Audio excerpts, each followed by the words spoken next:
Welcome, everybody. We are here for our first episode of the series on grading for learning.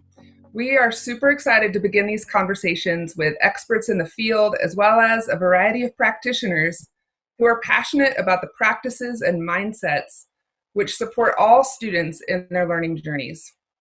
We're focusing these episodes on grading for learning, an area which supports so many other impactful practices in teaching and learning, yet remains a challenge for many educators to navigate given the deeply rooted traditions and perceptions often associated with grades. We hope you enjoy the dynamic discussions in this and future episodes in which experienced, passionate professionals help us unpack why this topic is so incredibly important and share strategies to help educators make a meaningful shift towards grading for learning. And to help explore this topic today, we have two outstanding practitioners and thought leaders joining us, Dr. Tom Guskey and Dr. Chase Nordengren. Welcome, Dr. Guskey. It's great to have you here with us today. Oh, thanks, Lindsay. It's great to be here with you. Thanks for inviting me. Absolutely. So just to share with our audience, Dr. Guskey is a well-known expert in the field of grading and assessment practices. You may have read one of his books. But just a little bit aside from professional accomplishments, like all of us here today, those of you who are out there listening or viewing this podcast, Dr. Guskey's purpose has always been about impacting the lives of students. So it's really a pleasure to share a great story, just reflecting back and hearing that recently a young man who had Dr. Guskey as a middle school teacher some years ago reached out to share just what an impact that was. And I really think it speaks volumes to our work as educators in general. And this young man says that if my life career choices would have gone toward education, you are who I would have tried to emulate. So I know as an adjunct instructor that I always worked for an understanding by all of my students, and that comes directly from you. So as we move into a conversation around practices today that prioritize learning for all students, I think you'll agree this is a perfect example of the lasting influence our work can have on the children we serve, and we can't wait to share some of these insights with you. So, Dr. Guskey, hello. Great to have you here with us. Again, it's really my pleasure to be with you and Aaron Tate, along with Chase. We've presented before on a couple of occasions, so this is really a grand opportunity. Thank you. Perfect. Another collaboration. Can you tell us a little bit about where you're joining us from today? I am coming to you today from my home here in Lexington, Kentucky. I am a professor emeritus at the University of Kentucky in the Department of Educational, School, and Counseling Psychology. And on this particular day, we have a beautiful spring day here in Lexington. We've had a bit of warm weather now, and the flowers are starting to come up. But we will inevitably get a snowstorm or two before we have declared officially spring anyway. But no, Lexington's a lovely place. I've lived here for some time and have always enjoyed my time in Lexington, especially at the university. Super. I always had Lexington in my sights when I was a kiddo, when I was super interested in horses. And I think of Kentucky and all things horses. So we are the horse capital of the world. Yep, that is for sure. Tell us maybe a little bit of something maybe you'd like to share with the audience about either you, your family, or maybe your community. Well, let's see. I came to Lexington from Chicago. I had done my doctoral work there at the University of Chicago under the direction of Benjamin Bloom, and hence my sort of interest in measurement and evaluation. Everybody knows Benjamin Bloom, of course, primarily from his work on the taxonomy of education objectives, but that work was actually done in the 1950s. When I worked with him, some years after that, but and was actually one of his very last doctoral students. But we had a grand experience, and it was really wonderful to be able to work with Benjamin Bloom at that time. When I finished up there at the university, I began working in Chicago public schools. I began as a program evaluator, and then became the director of research and development for Chicago public schools. did that for several years and decided that I wanted a university position. So I applied and was accepted here at the University of Kentucky. But I came here for just, 2 years, and then was invited back to Chicago to head a research center. It was called the Center for the Improvement of Teaching and Learning. It's a center that's funded primarily by private foundations, but its purpose is to find ways we can really improve teaching and learning, but they have to be very cost effective. And so the entire work of the center is just in doing that, trying to find ways we can really improve teaching and learning, but they don't cost a lot to do it. So that was a wonderful experience. I did it for 2 years and then returned to university. I've always had wonderful opportunities while being here to be invited to go elsewhere. So I've been able to teach at universities in Australia, in Canada, in New Zealand, and then have done summer school experiences at other universities, primarily throughout the United States. So it's been a fantastic time. I've really enjoyed it. It sounds like it. And I know for sure that your work has made an impact in a lot of people around the world. So that's great to hear kind of a synopsis of your experiences. So I know you've published quite a few articles, books, and resources that support educators in their journeys towards improving grading practices, for instance. What would you say currently is one of your resources that seems to be really resonating with educators out there? There are two that have really seemed to have made some impact on the field anyway. And one is kind of a sequel to the other. The first is a book called On Your Mark. And that was published, I guess, in 2015. And that book outlined a variety of sort of ideas about what we need to do to change grading, to make it more in line with the current research base that we have. We find that so much of what we do in grading is really not in line with what we know about best practice. We do things because we've always done it that way.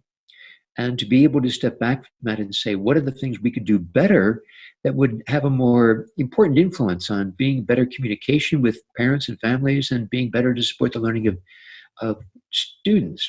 So On Your Mark kind of outlined those ideas, but then sat back from that and said, well, those are great ideas, but how do you get it done?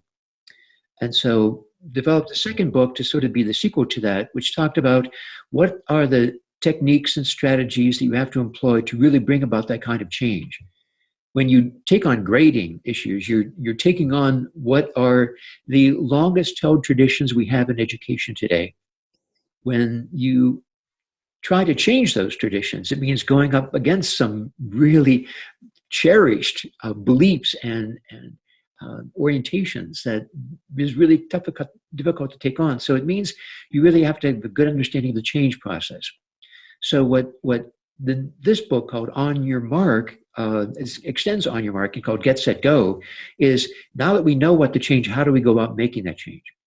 A part of that had to do with an analysis that we conducted looking at a lot of different school districts, especially around the United States, that have attempted grading reform and just failed miserably in their efforts.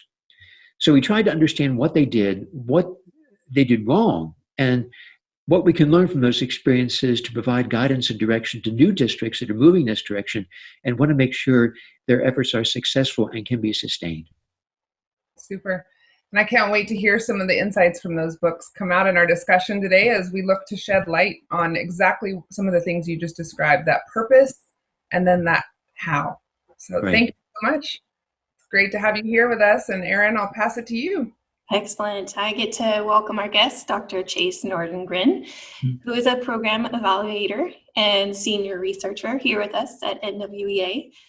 Chase has many passions, including understanding the impact of professional learning on teachers and students, exploring social emotional learning, as well as using goals to drive learning for students. You can find examples of Chase's work on our blog, the Teach, Learn, Grow blog, as well as in various other publications that can be found online. I'm also looking forward to Chase's upcoming book publication due out later this year that has to do with guiding student goal setting. So welcome, Chase. Thanks for being here. Thank you. Anytime Erin and Lindsay invite me to a room and say Tom Guskey is going to be there, my response is, what time? What do I wear? Well, I do like your choice of Patrick's Day week garb you got going on today. Thank you. Where are you joining us from today? I am joining us from my home office here in downtown Portland, Oregon, just north of the Portland State University campus. Beautiful. And what's one thing you'd like to share about you, your family, or your community? Well, asking this question got me thinking about community and my downtown Portland home, and I will say, downtown Portland's been through a lot the last year or so, just like everyone has been.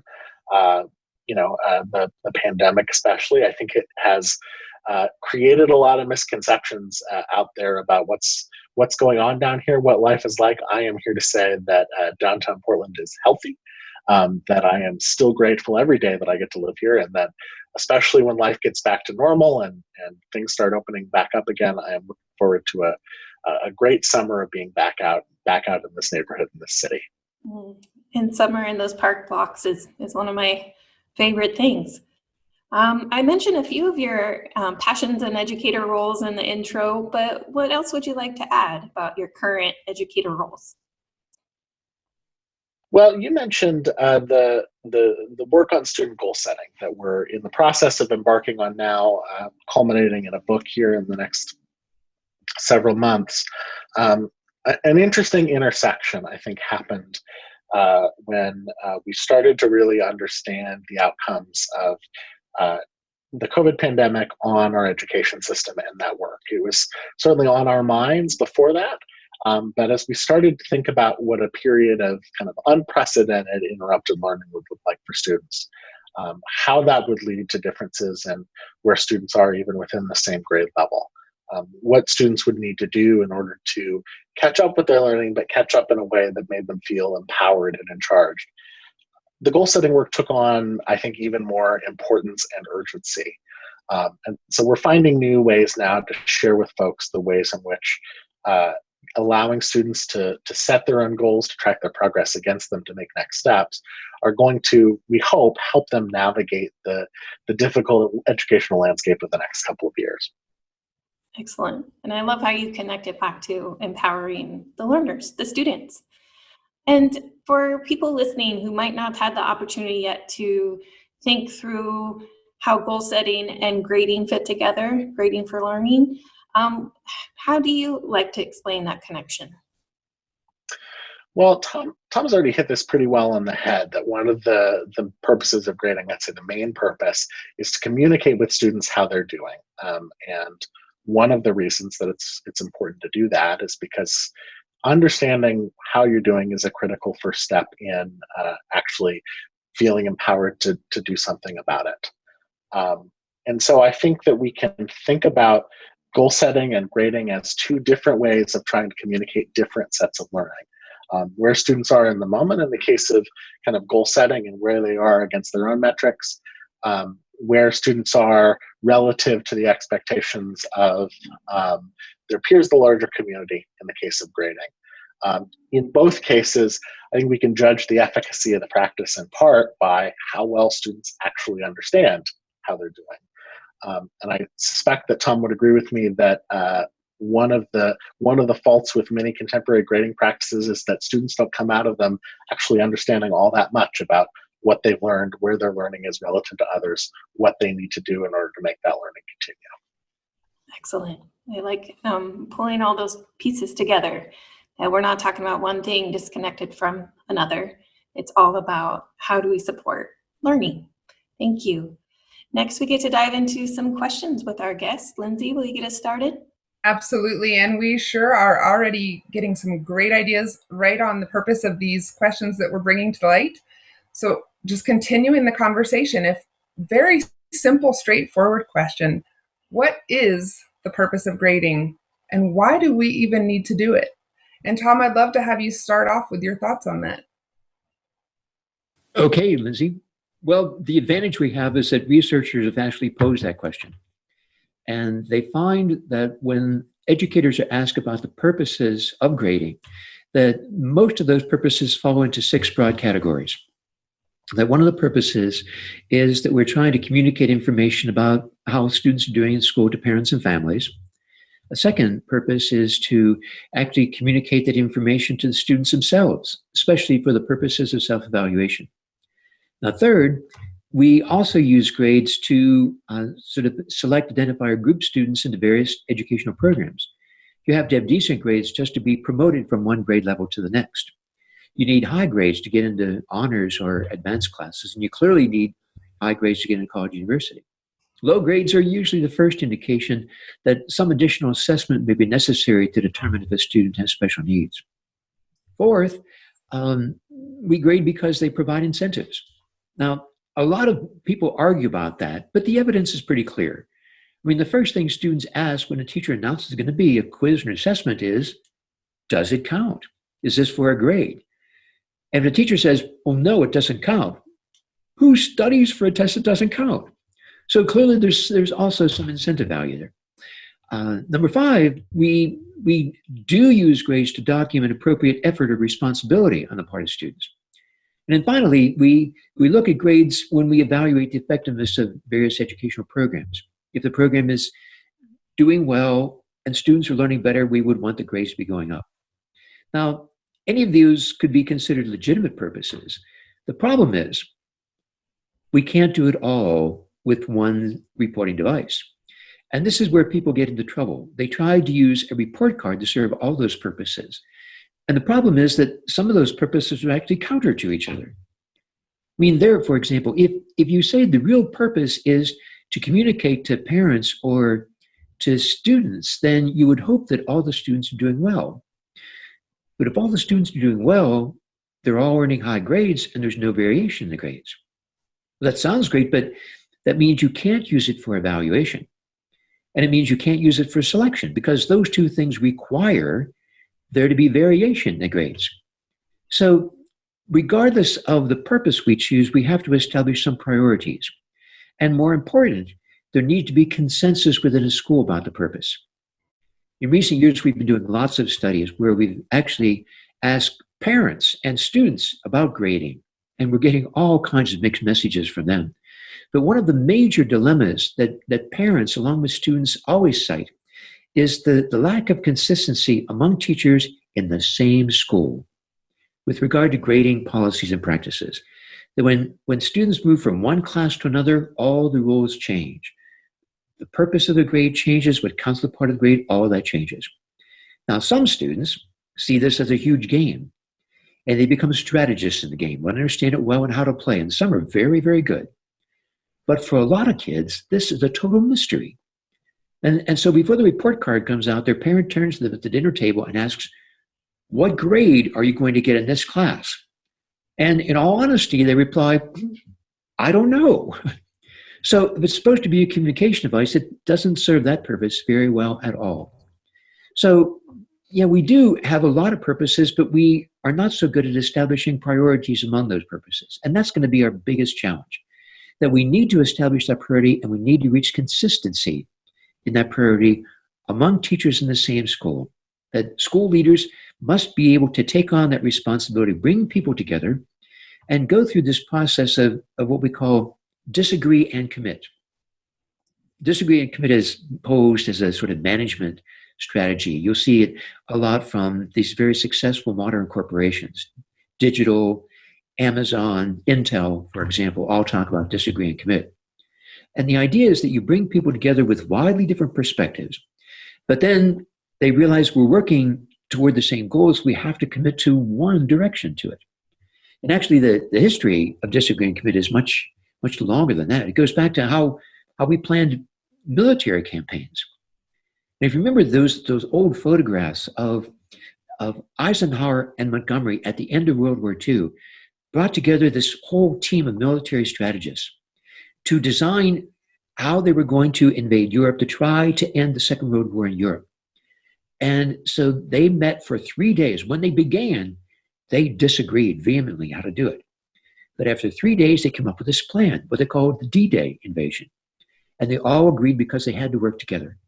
And that's just what school leaders today have to do. They have to be the Eisenhower and Montgomerys of the 1940s and bring together people with diverse perspectives to say, we've got to reach some consensus on this. We've got to agree, establish that, and then all of your policies and practices then can be aligned to your purpose, and you'll be on solid ground. I heard a lot about leadership and the latter comments that you were making there too. And I'm thinking about all of the various masters that they need to serve, in a sense, that piece with the communication purposes of grading, serving post-secondary institutions or parents or students and all of the different So some insightful ideas. Thank you. And can I add on to that too? Why do grading at all? What do you think? Well, there are a lot of people that think we should just abandon it completely, but I think that's from a sort of one-sided perspective that looks only at the negative aspects of it.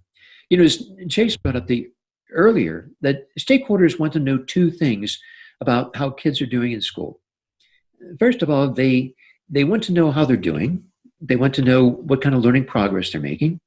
But second, to make sense of that, they have to compare that with expectations that are set. Expectations by grade level or by subject area or by course. Now, when those expectations are set, we do have differences in terms of what parents typically experience versus what we're hoping kids can experience today.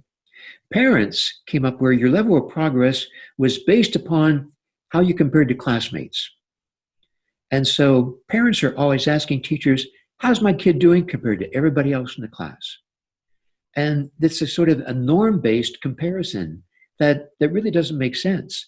I mean, when you compare kids to their classmates, everybody could do miserably. It's just some did a little less miserably than others. It doesn't communicate anything about learning.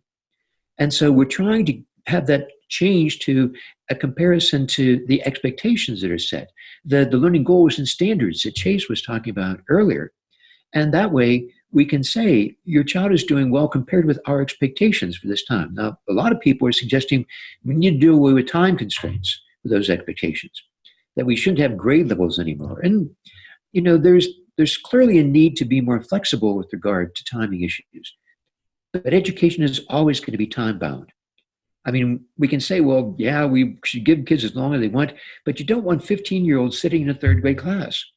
There's got to be some time constraint built into this. And so even though we want to move toward more flexibility in terms of those time constraints, we still have to be able to say, we need to help your child pick up their pace. We need to help them accelerate a bit. We need to push a little bit further because we know that if we don't, the frustration is going to build, and we have to be able to do this in a way that makes sense and allows the child to see some level of success in a way that's meaningful to them. Thank you. Chase, I'd love to hear your thoughts on this. What is the purpose of grading, and why would we even do it at all? Well, I certainly think Tom enumerated well the variety of purposes that have been used for grading. I'd love to reflect on some of those and think about grading in the context of assessment writ large. We think about and describe standardized assessments often as high stakes assessments. And they are high stakes for adults much of the time. Ironically, they're actually pretty low stakes for students themselves, right? With a couple of exceptions about program placement, not a lot changes for a student based on how they score on the standardized test. If you reflect on some of those roles that Tom talked about, though, controlling the classes that you get into, the activities that you're eligible for, eventually the colleges you get into, those are incredibly high stakes for students. They have a lot invested in them. That's why they're so invested in kind of learning the system.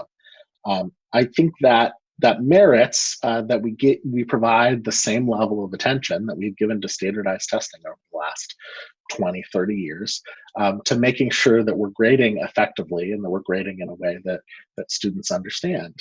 To Tom's point, I don't think the solution is to get rid of grades altogether, because communication has an important purpose and an important role to play in empowering students. The analogy I would use is we let children decide what entree they're going to order off the menu at a restaurant. We don't let them eat ice cream every night because we understand that, particularly when you're young, making a decision absent the right kinds of information isn't really a free choice at all. It's a choice made under these kinds of constraints. So we need a mechanism to communicate with kids how they're actually learning and how they're learning relative to the things we want them to do. But it's also doubly important, perhaps triply important, that we make sure that that communication is as accurate as it can be and as easy for them to understand as it can be. I think what you're highlighting there makes me also reflect on something you said earlier around the goal setting piece, and that in a sense or in a particular way that grades can serve the purpose of giving a student information about where they are, and that being an early step in, for instance, setting goals. If they are developed using appropriate information that's accurate and reflective of where the student actually is in their learning.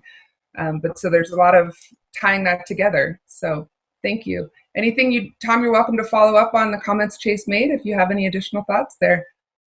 Well, no, I again, because Chase and I have sort of worked on some of these ideas together, our thinking tends to run pretty similarly. But I think too that it's opened up to us some of the challenges that are involved in this. And one of the things that I think this work has made clear is that we're understanding that not only do students learn things in different ways, but they learn things in different order. And one of the things that has been, I think, detrimental to many students' progress is this notion that there is one sort of scope or sequence by which you learn.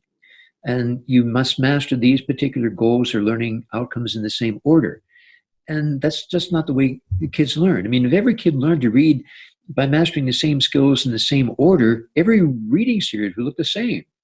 But I can't find two that agree on the same sequence of skills for teaching kids how to read. And so I think it's helped teachers to say, if a kid is working on a particular skill and it's really not coming, let's go on. And let's spiral back to a later time. That we want to make sure we keep in mind where we want them to be at the end, say at a grade level. But the path they choose to get there might be different for every student, not only in terms of how they do it, but what order they take it on. And for teachers to have that kind of flexibility built into their instructional program as well. Super, thank you. Take it away, Erin. Yeah, speaking of challenges, 2020 and beyond has presented a few that have impacted several things, including ways we think about and use grading. So Chase, if it's okay, I'm going to start with you. In what ways have those challenges impacted grading? And it could be that grading has been more difficult, or maybe even there's been opportunity to rethink grading. How have 2020 and beyond challenges impacted grading? Yeah, I think one way to reflect on this, and it builds on where Tom was starting to take us, if you think about what comprises a grade, it's really an aggregation of a bunch of different events, right? Whether that's a test, whether that's completing a paper, whether it's a participation grade, whatever the teacher puts into the grade, it's all of these events. And most of the time, we assume by putting them in the grade that way that students all have an equal ability to access those events. They're all ready to participate in the same learning and demonstrate that mastery at the same time in the same ways, to Tom's point, in the same sequence, and that they're able to do that, in that order. I don't think that was ever really true, but it's certainly not true this year, when the actual events themselves, the test in the same classroom, the ability to complete a project with the access to the same kind of resources, when those events were literally closed off to us. And where, because of our asynchronous, often virtual learning environment, even within the same class, students were engaged with different learning, with different resources at different times, to different degrees, in different ways. We could go on this, ad infinitum. I think that caused us to start to rethink some of the activities themselves on a fundamental level, and hopefully for the good. Many districts responded, especially last spring, with what I'd call kind of a first do no harm approach. They restructured grading systems to eliminate the consequences of the lowest grades, where they asked teachers or directed teachers not to use grades below a certain percentage or what have you. That was the right thing to do, absolutely, and it's a good first step. I don't think it's the last step. I think what we need to be on to next is thinking about knowing that students do learn in different times, at different speeds, in different orders, and demonstrate that learning in different ways. How can we create a grading system that allows students to demonstrate their knowledge in all those different ways, but is still, fair and equitable across all of the different ways in which students can do that. That's what I hope we're setting ourselves up for in terms of a reinvention of grading. Mm-hmm. I like the call out, because I think the challenges of 2020 and beyond have certainly raised our attention, and there'll be more challenges. That's how life goes. So if we can learn from the most recent challenges, I think we can do some really great things moving forward. Tom, what would you like to add? Well, I agree, of course, with Chase, and I'd only add that I think that when we first went to remote learning, the very first thing that we changed was grading. I mean, we recognized right away, and if I can, say to their advantage, the college universities were the first to do this. When the pandemic hit a year ago last March, and we moved to remote learning, there was this general recognition that faculty members were going to be restricted in their opportunities to interact with students.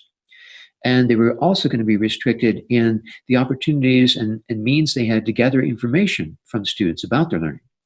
So recognizing that, the first thing that the universities did was to change their grading practices. And we asked professors and instructors to move from a grading system that had 5 categories of student performance to only 2. Was it satisfactory? Was it going to be incomplete? With 2 categories for grades, you only had to have 1 cutoff. And so it made it a much better process for communicating to students. They could see, this is what you need to do to be satisfactory in this class. And we don't have to worry about all these other things to distinguish between the A and the B, or the B and the C, or whatever. It went to just from 5 categories to 2 categories. And the most prestigious universities were the first to do this.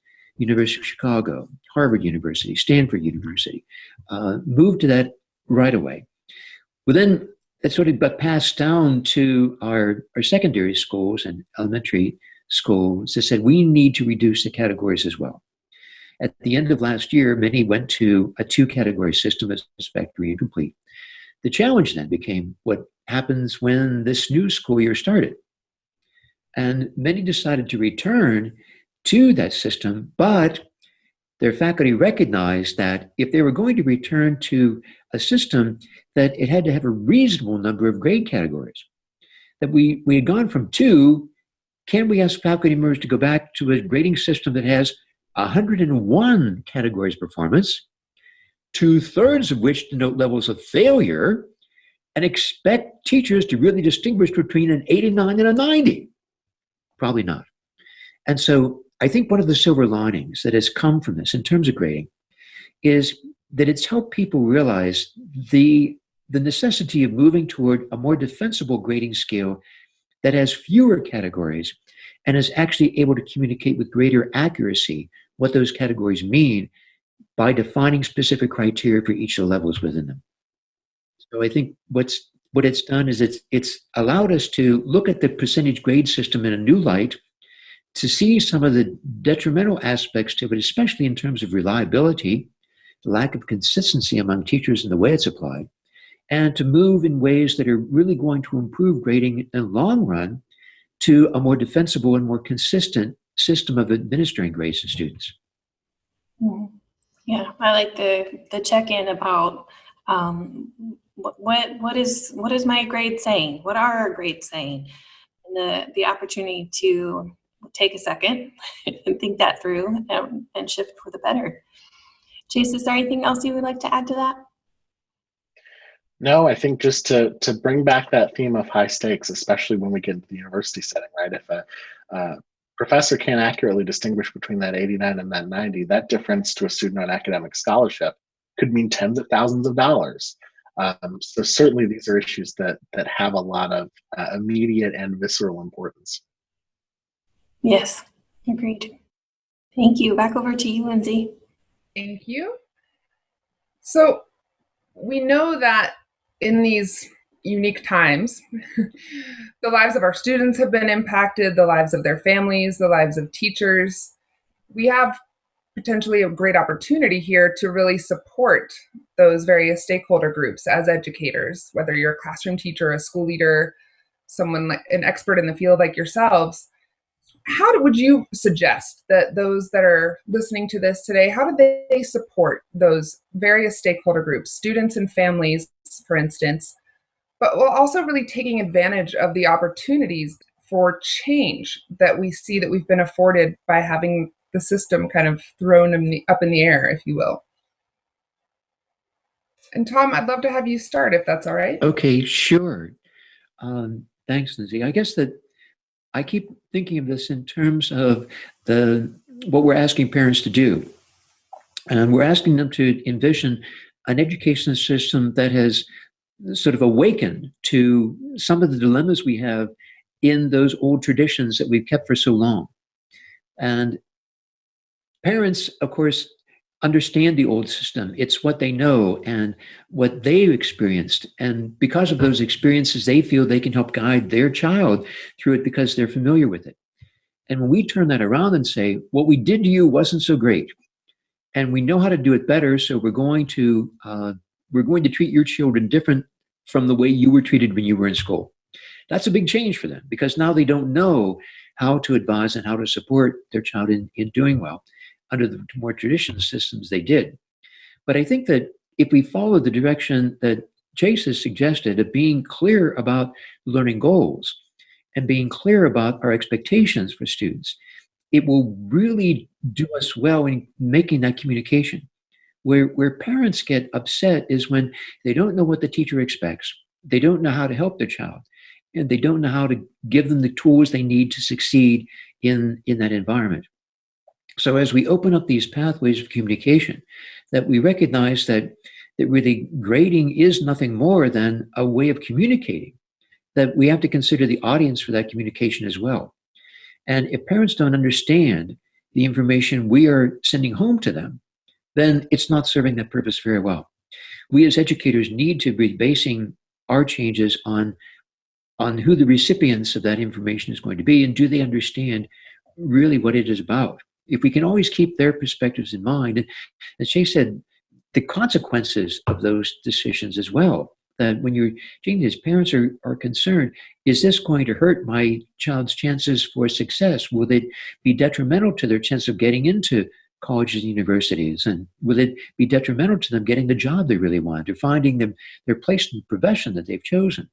We need to be able to ensure that that is a direction that's going to support them and help them in these areas and not be detrimental to them in any way.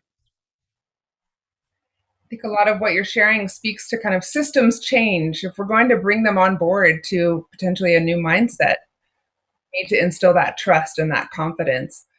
And I'll just say from observation, there's a lot of discussion going on in the public realm right now about grading practices, as we have seen in various articles and posts. Right. It's really at the forefront of a lot of families' lives like it's never been before. But it is, I hope, an opportunity for parents to see, for families to see potentially the ways that it can be done differently, and that educators can communicate that with them, that it's for their child's benefit. Yeah. Chase, I'd love to hear. Oh, go ahead. Sorry. No, it's very true. And I think that one of the other aspects of this is to help school leaders understand the change process itself. Oftentimes they go forward trying to change those attitudes and beliefs directly. They'll try to change attitudes and beliefs of their faculty. They'll try to change attitudes and beliefs of parents directly. It's very difficult to change attitudes and beliefs directly. In fact, we are growing to see more and more evidence to show that it may be impossible to change attitudes and beliefs directly. And it's because those attitudes and beliefs are fashioned by experience. And it's experience that shapes the attitudes and beliefs. It's not the other way around. So it's incumbent upon leaders to find ways that they can change the experience. So, for example, here in Kentucky, we launched a major effort to change the report card. We had several school districts came to us here at the university that were struggling with grading issues and wanted to revise the report card, develop a more standards-based type of report card. So we brought them together here at the university campus for 1 week during the summer. And they did a wonderful job. They really took this seriously and developed a wonderful model. Our idea was this: all schools in the state are working with the same state standards. All schools have the same assessment accountability program. Why should every school have to develop its own unique standards-based report card? Doesn't make sense. I mean, we are behind the rest of the road in doing this. If you go to Canada, to the province of Ontario, every school in the province of Ontario uses the same report card. They have provincial standards, they have provincial assessments. Why not? Right? So that was our goal. Now, so these teachers developed this standards-based report card. And it was very nicely done. They had broken each subject area down into different domains. So instead of giving a separate one grade for language arts, we gave grades for reading, writing, listening, speaking, language skills. We broke down math, science, art the same way. We didn't have to do it. Actually, every academic discipline has developed standards. The professional organizations in their discipline have developed them. They divided into domains. We use those to communicate.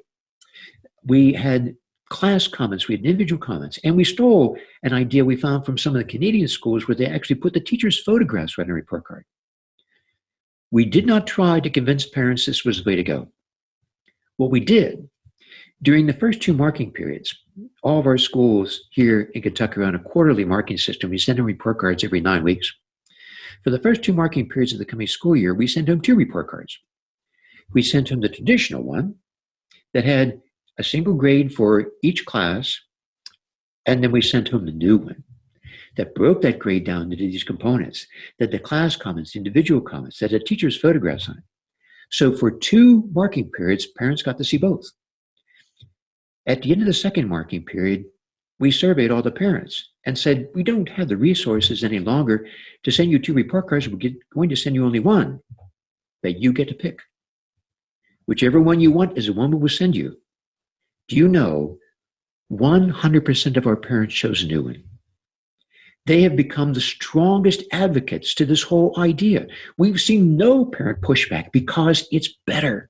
It's just actually better, and the parents have seen it. So we didn't have to change their attitudes directly. We changed their experience. We showed them what we had to offer and let them make the comparison. And when they did, they became our strongest supporters. So the key is think about how you can change the experience of faculty members, of students, and of parents with this. And then the attitudes and beliefs will follow.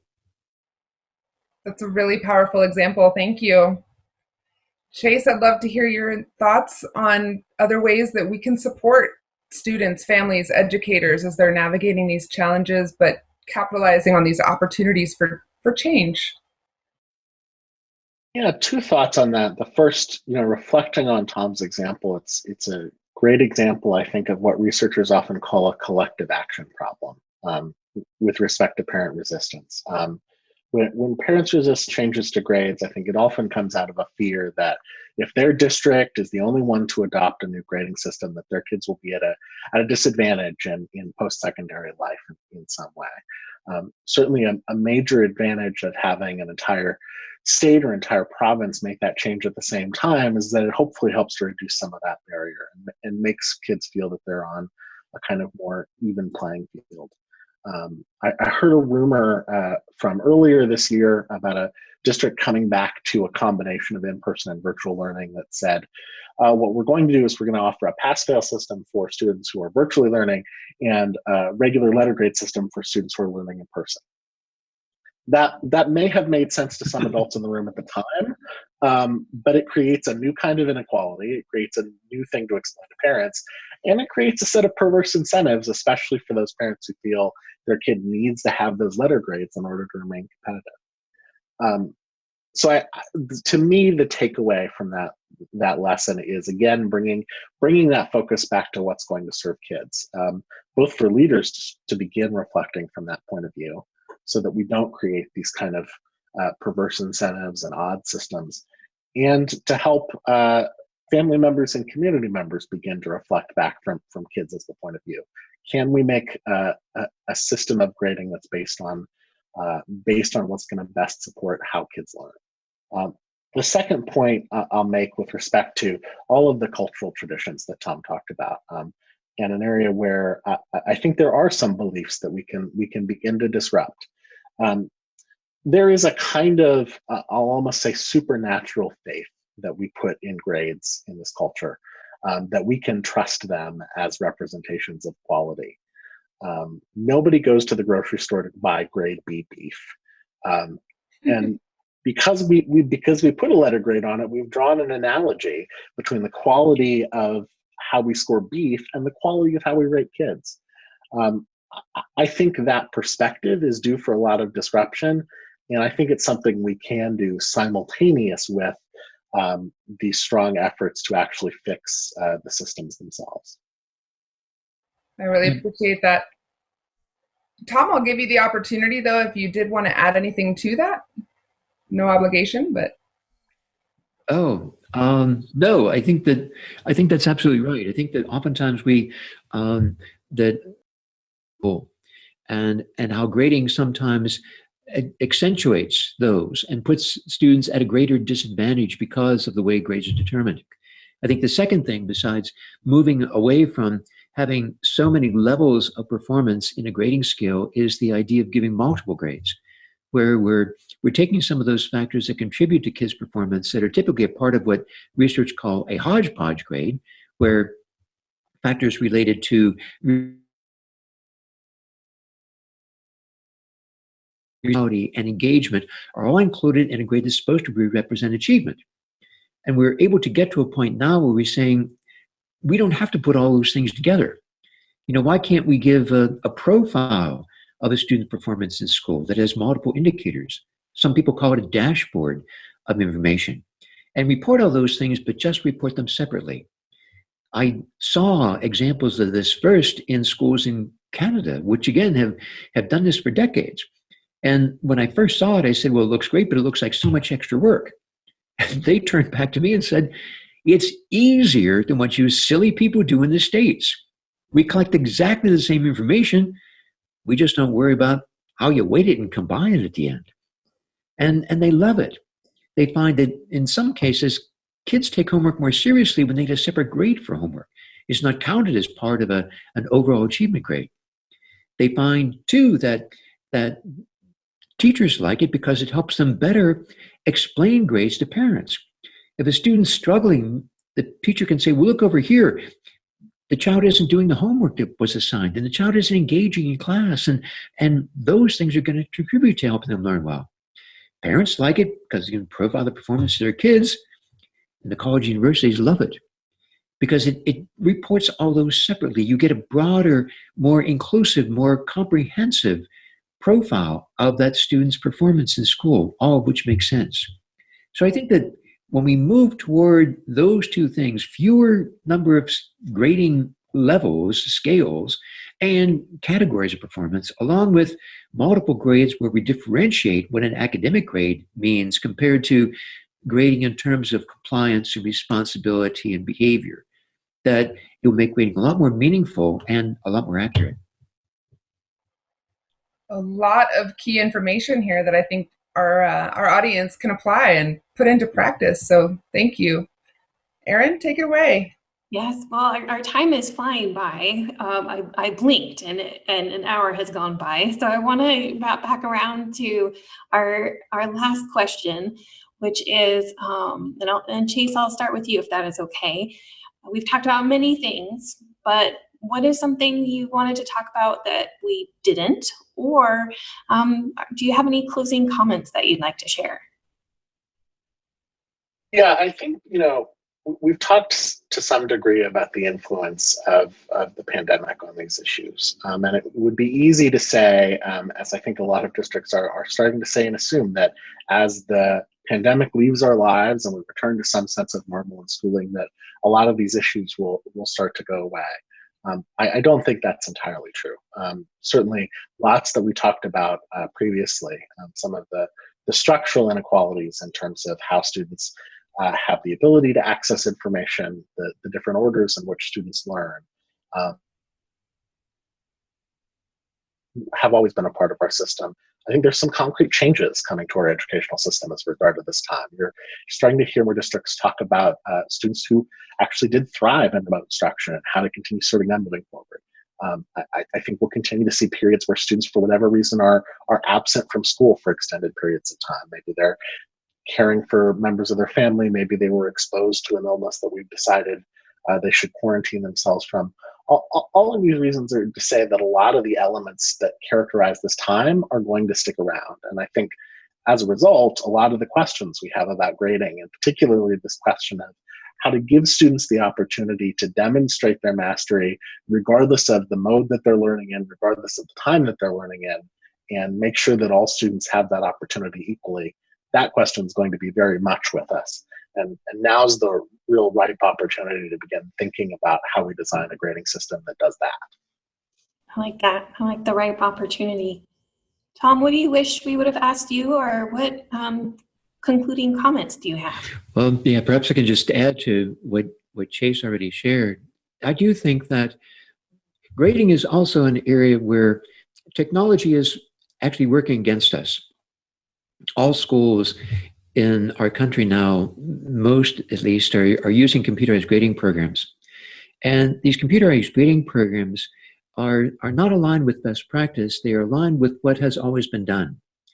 They were developed by software engineers to replicate practices that have been in schools for many, many years. And in some cases, what they're doing is perpetuating these practices that we know don't work very well. And unfortunately, when teachers are involved with these computerized grading programs, they put this information in and allow the computer to dictate what the grade is going to be.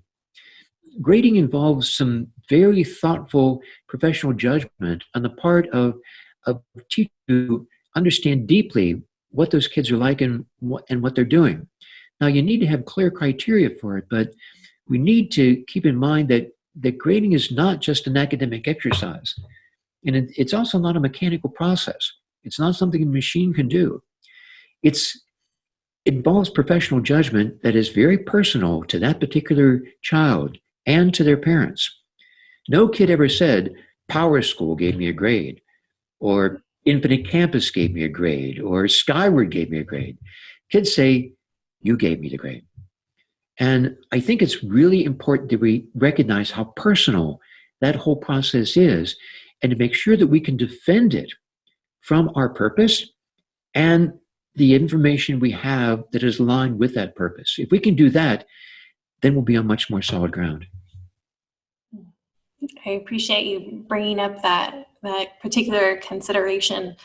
One thing that I've tried using when talking with practitioners is we're gathering and learning evidence and trying to make decisions about learning evidence rather than calculating grades, which can be handed over to a computer program instead of the humans, Right. The humans that are involved in the processes. Thank you, Tom. Lindsay, over to you. And it is a shame that our time is coming to an end together. I think this has been another rich conversation. So thank you both so much. We want to make sure to share out with our audience as you're listening or viewing this today to be sure to follow up with some of the resources that we've mentioned here today, whether by Chase or by Tom. Mm-hmm. Some of the resources are also available on Dr. Guskey's website, for instance. And Dr. Nordengren's work can be found on our own NWEA website, on our blog, for instance, where he's published several pieces. Be sure to stay tuned for his book that will be coming out in several months. Definitely encourage educators to join the Standards-Based Grading and Learning Facebook group. That's a wonderful platform for just easy connection with other educators out there who have begun the journey or maybe about to begin this journey towards grading for learning practices. And we certainly hope that you will continue to enjoy the future forthcoming episodes of this series around grading for learning. We look forward to enhancing the discussion beyond just today with experts in the field. We have guests such as Myron Dueck, Ken O'Connor, Matt Townsley. We have a number of other outstanding education professionals, practitioners in the field, coming to share with you their experience, insights, and wisdom, all in the pursuit of supporting all students in their learning journeys. So it's been a real pleasure being with all of you here today. So thank you, Tom. Thank you, Chase, in particular. Thank you. It's been my pleasure to be with you. Thanks for inviting me. Yeah, Thank you. And thank you to my co-host, Aaron. And we look forward to joining all of you again in our upcoming episode as we dig into further discussion on this topic. Thank you.